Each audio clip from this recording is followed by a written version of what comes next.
मोक्षमार्गस्य नेतारम् भेतारम् कर्मभूभृताम् ज्ञातारम् विश्वतत्त्वानां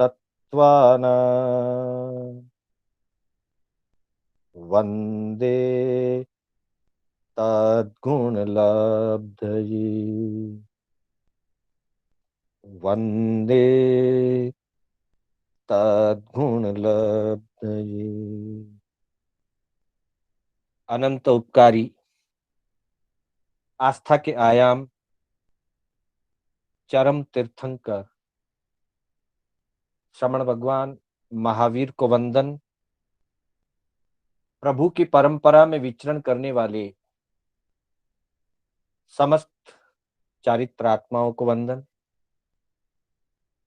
धर्म प्रेमी बंधुओं, सुशील माताओं एवं बहनों, श्री कर्नाटक जैन स्वाध्याय संघ के तत्वावधान में आयोजित मोक्ष मार्ग तत्वार्थ सूत्र की इस कक्षा में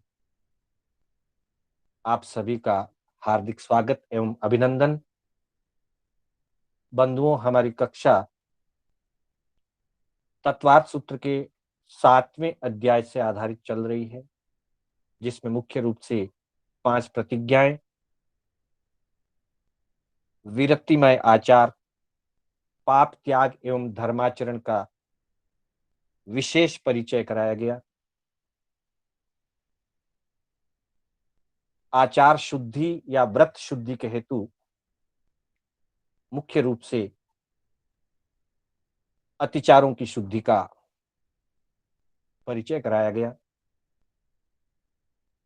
इसी कड़ी में आज की कक्षा में हम 33वें और 34वें सूत्र के माध्यम से दान के स्वरूप की चर्चा करने जा रहे हैं।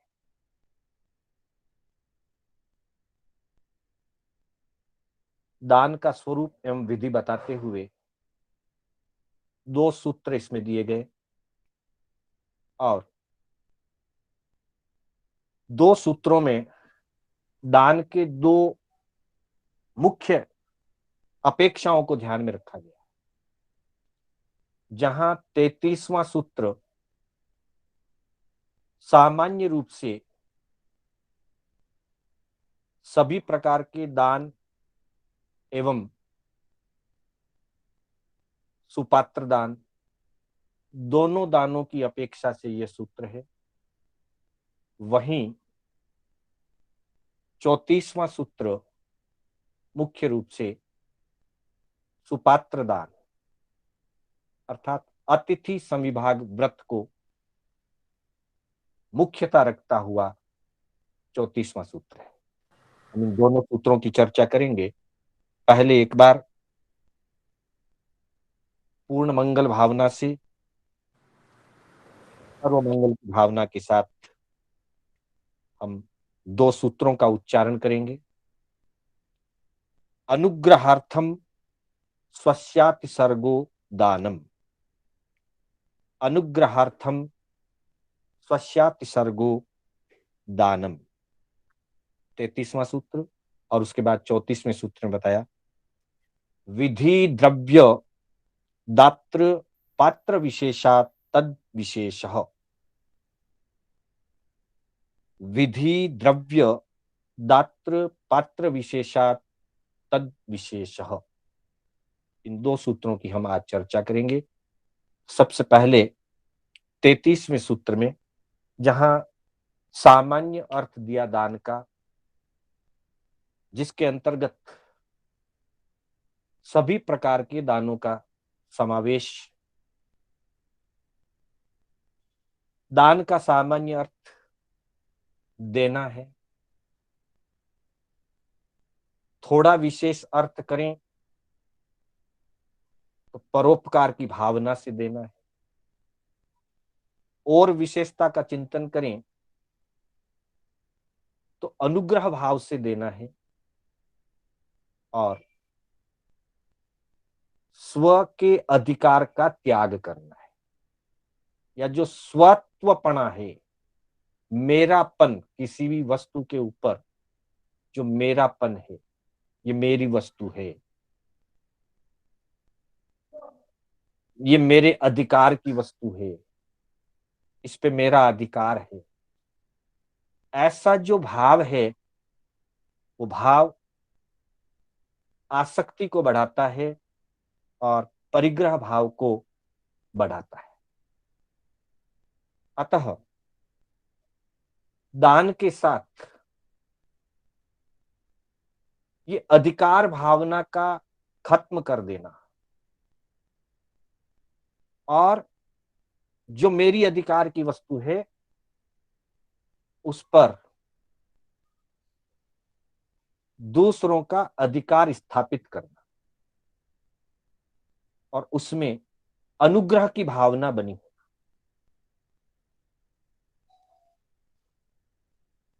इन दोनों लक्ष्यों को जब पूरा हो किया जाता है, तब वह सही अर्थों में दान है। इसलिए कहा अनुग्रहार्थम स्वस्याति सर्गो दानम। अनुग्रह की भावना से व्यवहार पक्ष में जिसको हम दे रहे हैं, उसके प्रति हमारे मन में अनुग्रह, कृपा, सहयोग और सेवा भाव रहे। अनुग्रह अर्थम स्वस्य अतिसर्ग, और साथ ही जो मेरे अधिकार की भावना है, वस्तु पर जो मेरा अधिकार है, मैं उसे त्याग करता हूं, उस अधिकार से मैं अलग हो जाता हूं, अपना अधिकार हटा लेता हूं, अर्थात आसक्ति नहीं है, और उपकार की भावना से हमने दे दिया, उसका नाम दान है। विशेष अर्थों में अनुग्रह पर पे भी है और अनुग्रह स्व पर भी है। पर पे अनुग्रह यह है कि अगले का जीवन निर्मल बनेगा, उसके जीवन में साता और सात्विकता का विकास होगा, ये पर अनुग्रह है। स्व अनुग्रह अर्थात मैं और मेरी आत्मा जो परिग्रह के दलदल में फंस रही है, परिग्रह पाप का दलदल, फंसा हूं, फंसता जाता हूं, घटे थोड़ा बहुत प्रतिदिन, बड़ा ही कष्ट पाता हूं। ये जो श्रावक के मनोरथ का भाव है, इसमें स्व अनुग्रह दान के साथ जुड़ा हुआ। मुझे उचित पात्र मिला, योग्य पात्र मिला, जिसके निमित्त से मैं अपने अधिकार को कुछ छोड़ सका, मैं अपनी आसक्ति और अपने परिग्रह से कुछ अंशों में मुक्त हो सका। स्व आसक्ति से, परिग्रह भाव से मुक्त होने का भाव स्व अनुग्रह है, और ग्रहण करने वाले आदाता के जीवन में साता, सात्विकता, संयम, धर्म की वृद्धि हो, ये पर अनुग्रह है। इस अपेक्षा से जब दान दिया जाता है, तो वह दान बहुत ही उत्तम दान कहा जाता है, और उस दान के निमित्त से विशेष कर्म निर्जरा होती है। साथ ही जिसको दिया जाता है उसे भी समाधि प्राप्त होती है, और जो देता है वो भी समाधि को प्राप्त करता है। आगम में मुख्य रूप से सुपात्र दान की अपेक्षा को ध्यान में रख करके व्याख्या की गई है। समणो वास एणम भन्ते तहारुवम समणम वा माहणम वा फाशु एणम एसनिज्जनम असन पाण खाइम साइमणम पड़ी लाभिमानी किम लभती। कोई श्रमणोपासक तथा रूप अर्थात प्रभु ने जैसा श्रमण का स्वरूप बताया गया है, ऐसे तथा रूप श्रमण निर्ग्रंथ को फाशुय एसनिज्जनम प्राशुक और कल्पनीय असण पाण खाइम साइमेणम असनम पाणम खाइमम साइमेणम आदि से प्रतिलाभित करता है, तो वो स्वयं क्या प्राप्त करता है, प्रतिलाभित करता हुआ क्या प्राप्त करता है। भगवती सूत्र के अंतर्गत प्रभु ने फरमाया, गोयमा समणो वास एणम तहारुवम समणम वा माहणम वा जाव पड़ी लाभे माणे तहारुवस्स समणस्स व माहणस्स वा समाहिम उपा एति समाहि कार एणम तमेव समाहिम पड़ी लभती। अर्थात प्रभु ने फरमाया, हे गौतम, जो श्रमणोपासक, जो श्रावक श्राविका तथा रूप श्रमण निर्ग्रंथ को प्राशुक और कल्पनीय आहार से प्रतिलाभित करते हैं, उससे उन श्रमण ब्राह्मण को भी, या माहण शब्द भी मुनि के लिए कहा गया है, श्रमण निर्ग्रंथ के भी समाधि को प्राप्त कराता है, या श्रमण माहण को समाधि की प्राप्ति होती है। निर्दोष आहार प्राप्त करके मुनिजन समाधि को प्राप्त होते हैं, और उस समाधि के कारण से जो बहराने वाला है उसे भी समाधि की प्राप्ति होती। अर्थात दाता और आदाता, मुहादाई मुहाजीवी, दोनों समाधि को प्राप्त होते हैं। दोनों के कर्म निर्जरा होती है, दोनों 18 पापों से बचते हैं, और दोनों के अंतर में आत्म समाधि का विकास होता है। सामान्य पात्र में बहराने से सामान्य समाधि की प्राप्ति होती है। विशिष्ट महापुरुषों को, श्रमणों को बहराने से सामान्य में दान देना अनुकंपा दान भी हो सकता है, परोपकार की भावना से भी हो सकता है।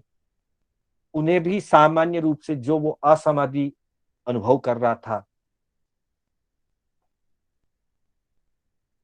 लाभ मिलने से समाधि की प्राप्ति उनको होती है, साता की प्राप्ति होती है, और बहराने वाले के मन में आनंद और आह्लाद भाव जागृत होता है। और विशिष्ट रूप से श्रमण निर्ग्रंथों को बहराने वाला, श्रमण निर्ग्रंथों को आहार आदि बहराने वाला श्रमणोपासक विशेष रूप से समाधि की प्राप्ति करता है।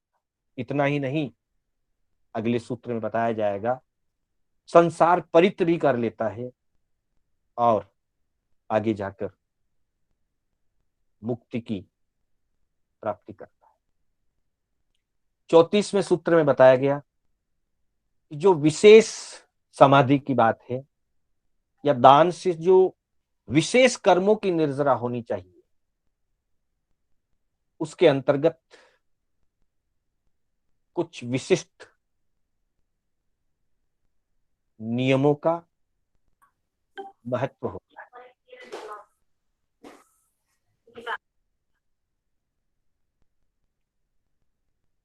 34वें सूत्र में मुख्य रूप से अतिथि संविभाग व्रत या सुपात्र दान को सामने रख करके ये बात कही गई है मुख्यतः।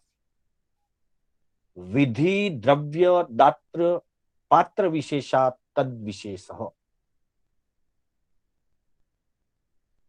फिर एक बार सुनेंगे। विधि द्रव्य दात्र पात्र विशेषा तद विशेष।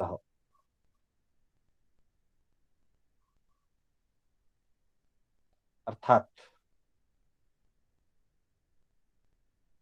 आहार आदि बहराने में विधि अर्थात बहराने का तरीका,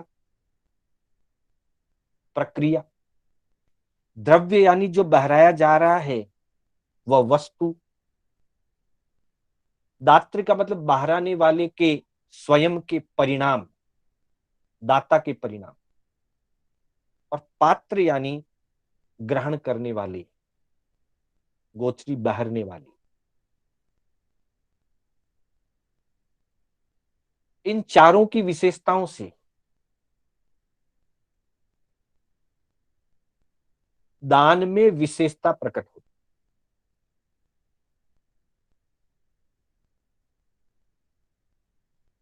भगवती सूत्र में इसको एक प्रसंग के माध्यम से बताया गया है। भगवती सूत्र का 15वां शतक, उसका 26वां सूत्र, गौशालक प्रकरण का वर्णन है 15वें शतक में। गौशालक एक सामान्य अपनी जीवनचर्या चलाने वाला व्यक्ति था और वो गांव गांव फिरता रहता था। उसके पिता परंपरा से ही चित्रपट दिखा करके और कथा वाचन आदि करने का उनका पेशा था, परंपरा से उनके वो कार्य था। कपड़े आदि पर चित्र बना करके, चित्र के माध्यम से चित्र दिखा करके और लोगों को वे अनेक प्रकार की बातें बताया करते थे। तो एक बार की बात है कि जहां प्रभु महावीर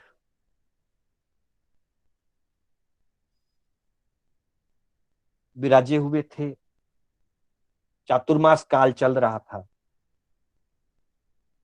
और एक बुनकर की तंतुवायशाला, आज की भाषा में कहें जो हथकरघा होता है, हैंडलूम्स, किसी हैंडलूम वाले की एक कार्यशाला, तंतुवायशाला में एक एकांत स्थान अवग्रह के रूप में लेकर के प्रभु विराजमान थे।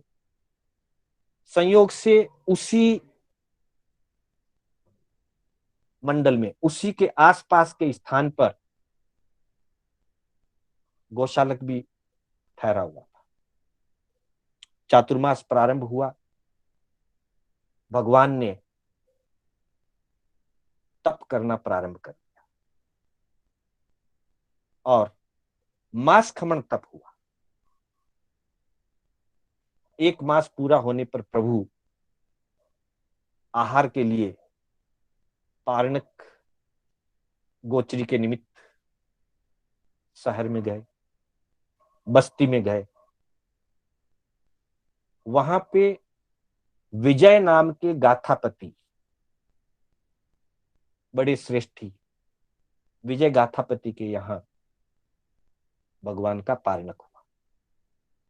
मास खमन का पारणा गोचरी ग्रहण की वजह। इसी बात को देख करके, इस बात की जानकारी जब गौशालक को लगी कि वहां क्या हुआ था, उससे प्रभावित होकर के गौशालक प्रभु महावीर के चरणों में उपस्थित हुआ। उस प्रसंग का यहां वर्णन किया गया है। तएणम तस् विजयस गाथा पतिस तेनम दव्व शुद्धेनम दायक शुद्धेनम पडिगह शुद्धेनम त्रिविहेनम त्रिकर्ण शुद्धेनम दानेनम मए पडिलाभिये देवाउये निबंधे संसारे परित्तिकत्ते गिहन्ति य इम्माइम पंच दिव्याइम पाउभुयाइम तंजहा वसुहारावुत्था दसद्द वर्ण कुसुम निवातिते चेल्लुखेवे कए आहयाओ देव दुंदुभियो अंतरा वीयनम आगासे अहो दाने की गुट्ठे। भगवती सूत्र में यह प्रसंग बताया गया है कि भगवान फरमाते हैं कि जब मैं आहार ग्रहण करने के लिए गया,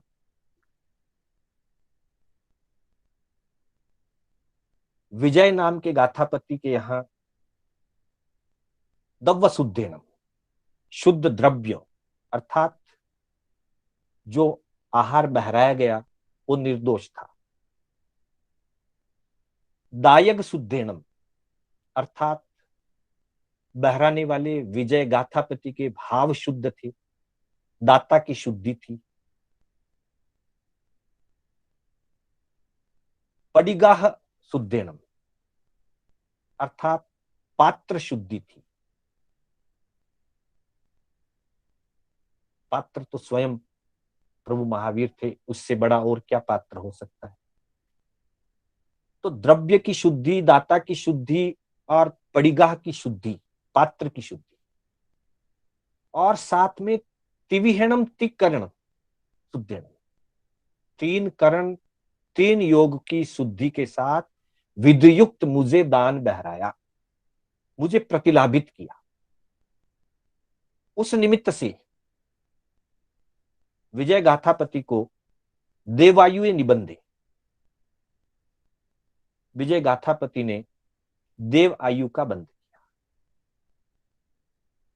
साथ ही संसार परित्तिकत्ते, उन्होंने विजय गाथापति ने अपना संसार परित कर लिया, अर्थात मोक्ष जाने का समय उनका निर्धारित हो गया, अनंत भव चक्र खत्म हो गए और संसार परित हो गए। यहां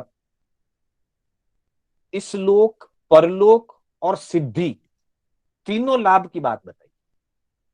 आगे कहा उनके घर में, गृहस्थ के घर में पंच दिव्य प्रकट हुए, सोनइयों की वर्षा हुई,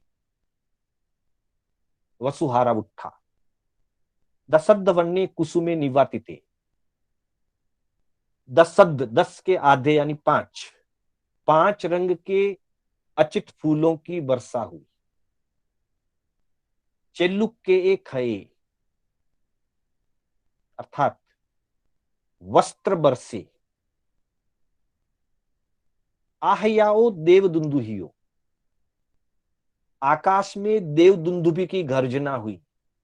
देव दुंदुबी, नगाड़े बजे, दुंदुबी यानी नगाड़ा, नगाड़े बजे। और साथ ही अहोदानम अहोदानम, अहोदाने ती गुट्ठे, अहोदानम की घोषणा हुई। अर्थात विधि, द्रव्य, दात्र और पात्र ये सब अगर विशेष शुद्ध हों तब इस लोक में यश, कीर्ति, प्रशंसा, अहोदानम की ध्वनि, सोनइयों की वर्षा, पंचवर्ण पुष्पों की वर्षा, वस्त्रों की वर्षा, ये इस लोक का प्रत्यक्ष प्रभावना रूप लाभ है। ये प्रभावना है। देवायु निबंधे, अगले भाव के लिए देव आयुष्य बंधा, अर्थात देव बनने का निर्धारण हो गया, देव गति निर्धारण हो गई, रिद्धि संपन्न देव बनने का आयुष्य बंध हो गया। ये परलोक की प्रभावना और परलोक का लाभ है। अध्यात्म लाभ की अपेक्षा से संसारे परित्यक्ते, संसार परिभ्रमण को सीमित कर लिया, परित संसारी बन गया, अर्थात मोक्ष जाना निश्चित हो। देव आयु का बंध हुआ, यह ज्ञानियों को पता चलता है। संसार परित हो गया, यह भी ज्ञानियों को पता चलता है। लेकिन जो पंच दिव्य प्रादुर्भूत होते हैं, पंच दिव्याइम पादुभूयाइम,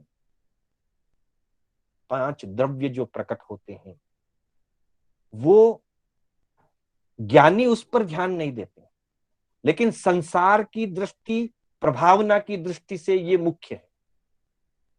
जब गौशालक ने ये सब चीजें देखी तो गौशालक प्रभु से प्रभावित हुआ। उस प्रसंग में यहां ये बात आई कि विधि, द्रव्य, दात्र और पात्र की विशेषता कैसी होनी चाहिए। जैसा कि सूत्र में कहा गया, विधि, द्रव्य, दात्र, पात्र विशेषा तद विशेषा। विधि की विशेषता, द्रव्य शुद्धि, दाता के भाव शुद्ध, पात्र यानी ग्रहण करने वाले मुनि, रत्नत्रय के निर्मल आराधक, जितनी ऊंचाई इन चारों चीजों में होती है, उतनी ही उच्चता आहार के अंदर आ जाती है, दान के अंदर आ जाती है, और उतना ही उच्च लाभ दाता को प्राप्त होता है। अब हम इन 4 चीजों की विशेष चर्चा करें कि विधि में क्या क्या शुद्धि होनी चाहिए, द्रव्य में क्या क्या शुद्धि होनी चाहिए, दाता और पात्र की क्या विशेषताएं हैं।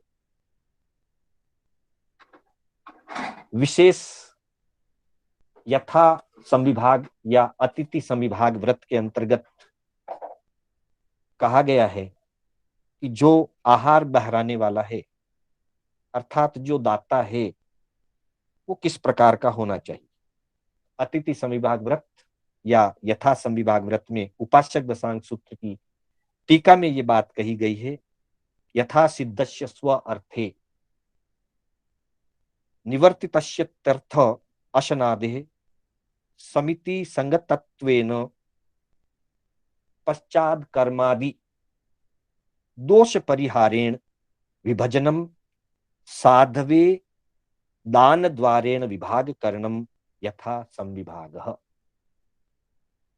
ये अतिथि संविभाग व्रत की व्याख्या उपासक दशांग सूत्र की टीका में कही गई है, जिसमें विशेष बात से कहा गया है कि जो स्व अर्थ यानी कि खुद के लिए आहार आदि का जो निर्माण किया गया है, निवर्तित स्वयं के लिए जो आहार आदि का निर्माण किया गया है, अशनादह, अशन, पान, खादिम, सादिम, जो समिति पूर्वक, यत्ना पूर्वक बनाया गया है, निर्दोष हो, समिति पूर्वक बनाया गया हो, यत्ना पूर्वक बनाया गया हो, और बहराने के बाद पश्चात कर्म आदि, अर्थात बनाने के बाद पुनः बनाने का, मुनि के निमित्त से पुनः बनाने का दोष जिसमें ना लगे, पश्चात कर्म आदि दोष परिहारेण, उन दोषों का परिहार करते हुए विभजनम साधवे दान द्वारेण, साधु को, श्रवण निर्ग्रंथ को जो सम्यक विभाग करके अपने आहार में से एक छोटा सा विभाग करके बहराया जाता है, उसे अतिथि संविभाग कहते हैं या यथा संविभाग कहते हैं। मतलब सभी प्रकार से जो शुद्ध आहार होता है उसे यथा संविभाग कहते हैं। ये बात उपासक दशांग सूत्र की टीका में बताई गई है। उसके बाद विधि आदि की क्या विशेषता होनी चाहिए उसकी हम चर्चा करेंगे। सबसे पहले विधि विशेषता, जो आहार बहराने वाला व्यक्ति है उसको किन किन बातों का ध्यान रखना चाहिए या उसके जीवन में क्या क्या भाव होने चाहिए, उसे विधि की विशेषता कही गई है। विधि में सबसे बड़ी बात है, संपूर्ण विधि का अगर कोई सार है तो वो 2 बातों में आ जाता है, भक्ति और भाव विशुद्धि। जहां भक्ति की भावना है और भाव विशुद्धि है, वो विशुद्ध विधि है आहार आदि बहराने। फिर भी अलग अलग अपेक्षाओं से हमारे ग्रंथों में, धर्म ग्रंथों में नवधा भक्ति की बात आती है कि आहार बहराने वाले में नवधा भक्ति पूर्वक, विधि पूर्वक आहार बहराना चाहिए। नवधा भक्ति। अगली जो स्क्रिप्ट है उसमें आपको देखने के लिए मिलेगा। नेक्स्ट, नवधा भक्ति, जिसमें कहा गया है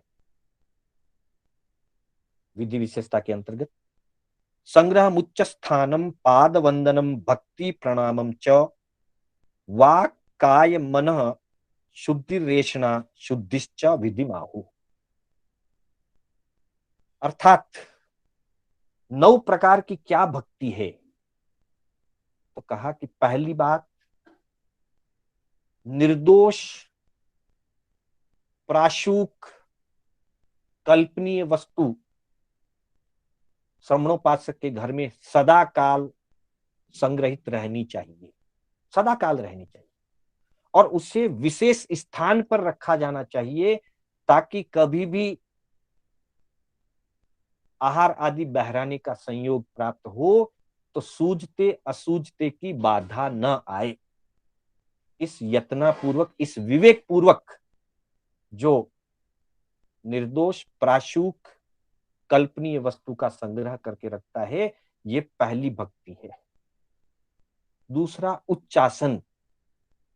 मुनिगण पधारें तो उन्हें उच्च स्थान से ऊंचाई पर रखें और भावों से उनके प्रति हम विनम्र होकर के, हमारे मन में नम्रता हो और उन्हें हम उच्च स्थान, अपने हृदय के ऊंचे स्थान पर उनको स्थापित करें। पाद वंदनम, उनकी चरण वंदना करें।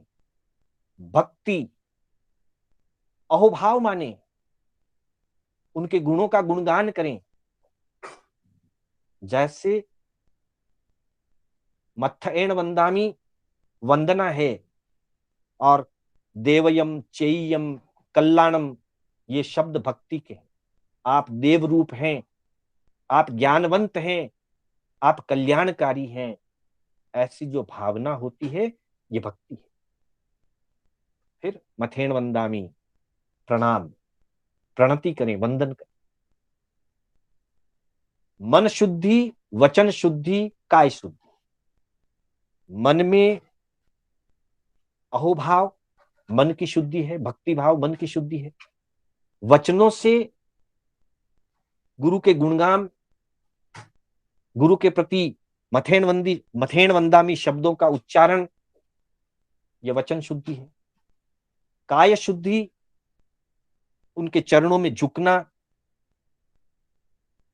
और यत्ना पूर्वक आहार बहराना, ये काय शुद्धि। और सबसे बड़ी शुद्धि ऐषणा शुद्धि, अर्थात भोजन बनाने में और आहार आदि बहराने में, दोनों ही स्थितियों में प्रभु ने जो 42 दोष ऐषणा समिति के अंतर्गत भिक्षाचर्या के जो 42 दोष बताए हैं, उन 42 दोषों से रहित शुद्धि ऐषणा शुद्धि। इस तरह से ये 9 प्रकार की शुद्धि नवधा भक्ति के रूप में जानी जाती है।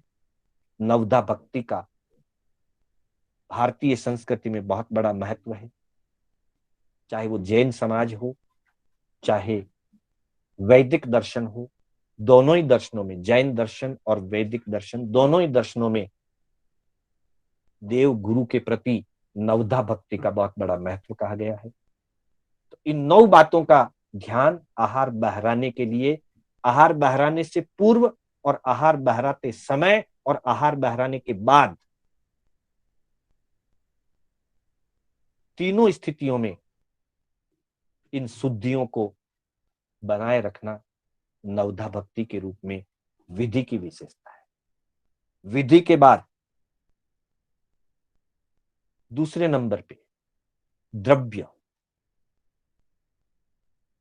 द्रव्य की विशेषता। द्रव्य रूप में आहार बहराया जाता है, औषधि बहराई जाती है, भंडोपकरण, पात्र, रजोहरण, माला, धर्म ग्रंथ, मुपत्ति आदि जो भी भंडोपकरण मुनि के संयमचर्या में आवश्यक होते हैं, वे उपकरण बहराए जाते हैं। और चौथे नंबर पे आवास, सैया, स्थान, जिसके यहां अतिरिक्त खाली स्थान होता है, निर्दोष स्थान होता है, एकांत शांत वातावरण का पवित्र स्थान होता है। संत साध्वी जी के प्रवास के लिए, चाहे वो चातुर्मासिक प्रवास हो सकता है अथवा शेष काल का,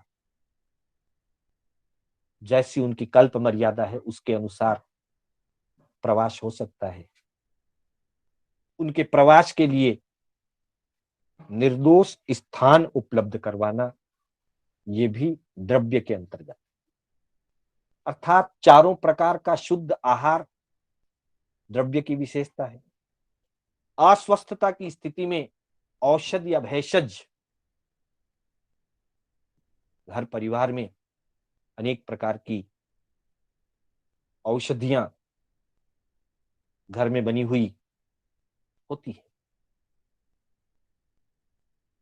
सूंठ, काढ़ा, इसी तरह से कोई सिर दर्द आदि की दवा जो हमारे घरों में सामान्य रूप से रहती है, वो निर्दोष औषधियां है। मुनिगण के जरूरत होने पर वे ग्रहण करते हैं, जितना उपयोग में आता है उतना उपयोग करते हैं और बाकी का वो सूर्यास्त से पूर्व वापिस आज्ञा लौटा देते हैं। इसी तरह से उपकरण हमारे घरों में इन चीजों की योगवाई होनी चाहिए और निर्दोष रूप से होनी चाहिए। निर्दोष रूप से ये चार प्रकार के द्रव्य, आहार, औषध, उपकरण और स्थान, मुनि जीवन के संयम यात्रा के सहयोग के रूप में हम अपने पास रखें, सहज में रखें, अपने लिए रखें। आहार अपने लिए बनता है, औषधि अपने लिए आती है, उपकरण कोई कह सकता है अपने लिए कैसे आएगा। तो बंधुओं, जब श्रावक मनोरथ करता है वो दिन धन्य होगा जब मैं पंच महाव्रत रूप संयम स्वीकार करूंगा। जब संयम स्वीकार करने का मनोरथ रखते हैं तो उसके अनुकूल उपकरण भी हमारे घर में हमारे लिए होने चाहिए। जिस दिन भाव बन जाएंगे वे उपकरण हमारे काम आए। उपकरण भी निर्दोष मिल सकते हैं और स्थान तो हम घर तो अपने लिए ही बनाते हैं, अपना घर अपने लिए ही बनाते हैं। उसका कोई हिस्सा या एक्स्ट्रा मकान हमारे पास हो तो वो सैया के रूप में काम आ सकता। ये द्रव्य की विशेषता है। उसके बाद बताया दातृ विशेषता, दाता की विशेषता। दाता की विशेषता के लिए 7 बातें अगले स्लाइड में बताई गई है कि दाता किस प्रकार से शुद्ध होता है। मूल बात इतनी है कि दाता में अहंकार ना हो, दाता को किसी प्रकार की अपेक्षा ना हो, दाता में किसी प्रकार का छल कपट ना हो, दाता में किसी प्रकार की ईर्ष्या ना हो। इन सारी बातों को लेकर के दाता की विशेषता बताई गई है अगले चैप्टर में। दातृ विशेषता, दाता के गुण। और दाता के गुण में का सबसे पहली बात अनपेक्षा। आहार बहराते हुए अथवा सामान्य रूप से भी कहीं कोई दान दिया जा रहा है, किसी भी प्रकार की अपेक्षा, यश, कीर्ति, आशीर्वाद, किसी भी प्रकार की कोई अपेक्षा ना हो। शांति, मन में कषाय बहुत शांत होने चाहिए, कषाय बिल्कुल उपशांत होने चाहिए, मन पूर्ण रूप से शांत होना चाहिए, क्षमा भाव में होना चाहिए। कभी योग मिलने के बाद भी अस्वस्थता आदि का कारण बन जा सकता है, तब भी शांत रहें। विवेक रखें कि हमेशा हमें आहार बहराने का सुयोग मिले ही अस्वस्थता ना हो, फिर भी कदाचित किसी की गलती से हो गया। परिवार में 10 लोग होते हैं, परिवार में अनेक कार्य होते हैं, कभी ऐसा हो गया तब भी शांति बनाए रखें। और अगर सहयोग मिल रहा है, बहराने का संयोग मिल रहा है, सुयोग मिल रहा है, तब भी क्षमा और शांति बनाए। मुदित, अंतर से प्रसन्नता जागे कि आज अहोभाव है, मेरा सौभाग्य है कि मुझे आहार आदि बहराने का अवसर मिला। मुदित भावना, बहराते हुए भी मुदित भावना। जैसे ही मुनिगण को आते हुए देखें, प्रमोद भावना जगे, बहराते हुए प्रमोद भावना रहे, बहराने के बाद भी प्रमोद भावना, मुदिता में कमी नहीं आए। निष्कपटता, कभी भी असत्य का सहारा ना लें। आहार बहराने में मुनिगण जब गवेषणा करते हैं, निष्कपट होकर के बहराएं, जो निर्दोष है वही बहराएं, सदोष को निर्दोष बता करके ना बहराएं।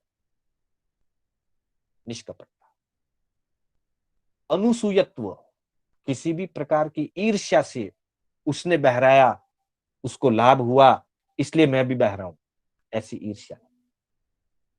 हाँ, प्रभावित हो सकते हैं, किसी को लाभ मिला, वो अहोभाग्यशाली है, सौभाग्यशाली है, मुझे भी ये लाभ मिले, ये प्रेरणा और प्रभावना हो सकती है। लेकिन ईर्ष्या के कारण से, असूया के कारण से किसी भी रूप में मत्सर ईर्ष्या भाव से दान नहीं दिया जाता, वो दोष है। और छठे नंबर पे कहा अविषादित्व, विषाद नहीं करें, बहराने के बाद कल खेद भाव नहीं जग जाए, इतनी अच्छी वस्तु थी, बहरा दी, नहीं बहराता तो मुझे खाने को मिलती, ऐसा है, विषाद नहीं। और निरंकारित्व, अहंकार भी नहीं आए कि मेरे घर में तो हमेशा योगवाई रहती है, कभी भी संत पधारे, हमारे यहाँ तो बिल्कुल निर्दोष आहार सदा रहता ही है, हम तो सदा बहराते ही हैं, निर्दोष बहराते हैं। अहंकार।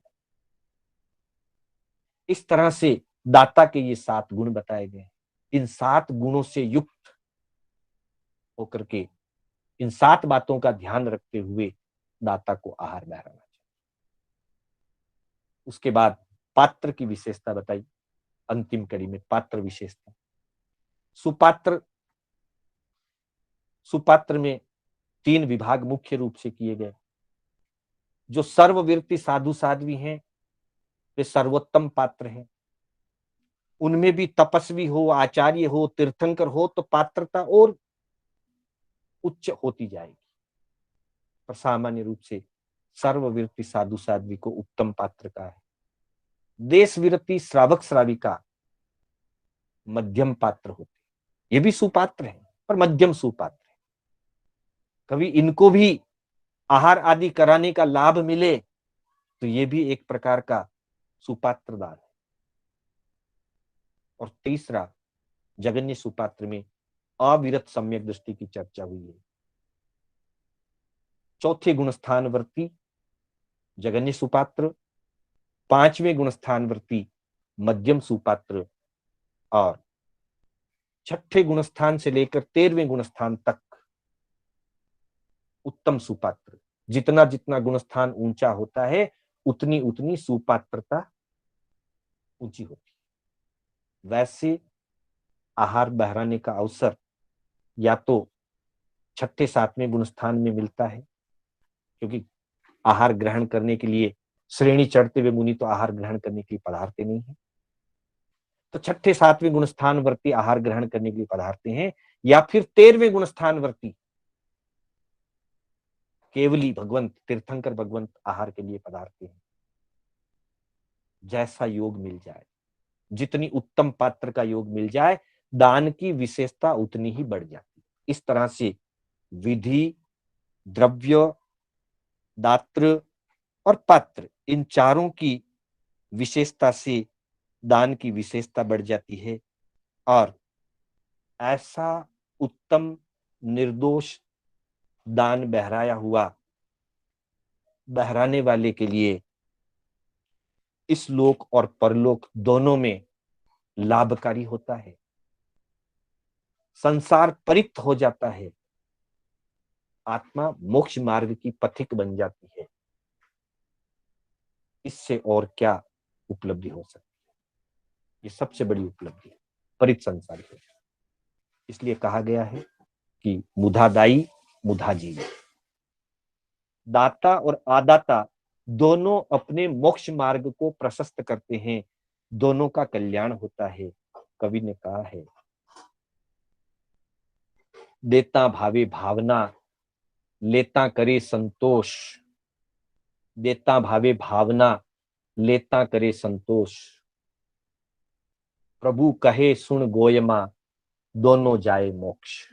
अर्थात दाता भावना पूर्वक बहराता है, आदाता संतुष्टि से ग्रहण करता है। जैसा भी मिला, जितना भी मिला, जैसा मिला, संतुष्टि पूर्वक ग्रहण करता है। ऐसी स्थिति में दोनों मोक्ष मार्ग को प्रशस्त करते हैं। इसी भावना के साथ हम भी परित संसारी बने, शीघ्र मोक्षगामी बने। इन्हीं भावनाओं के साथ अपने शब्दों को विराम देता हूं। मेरे कथन में कोई स्खलना हुई हो, जिनाज्ञा विपरीत कथन हुआ हो, उसके लिए आत्म साक्ष्य से, आप सभी की साक्ष्य से, संघ और पंच परमेष्टि की साक्ष्य से मिच्छामि। जय जिनेंद्र। आप सभी